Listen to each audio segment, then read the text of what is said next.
মর্মান্তিক এক দুর্ঘটনার বর্ণনা দেয়া যাক। যুদ্ধবিমানটি ঠিক এদিক দিয়েই দুটি গাছের মাঝখান দিয়ে এসে সজোরে আঘাত হানে স্কুল বিল্ডিংয়ের নিচতলায় এবং সাথে সাথেই দাউ দাউ করে আগুন জ্বলে ওঠে।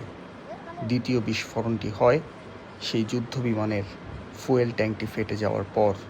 আশপাশের গাছের অবস্থা দেখেও বোঝা যাচ্ছে কতটা ভয়াবহ ছিল সেই আগুন, যে আগুনে পুড়েছে আমার আপনার অসংখ্য শিক্ষার্থীর প্রাণ।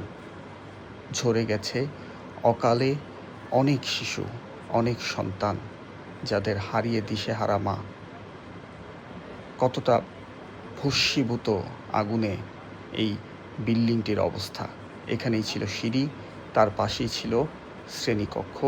সেখানে ছুটির পর অপেক্ষমান ছিল প্রায় শতাধিক শিক্ষার্থী।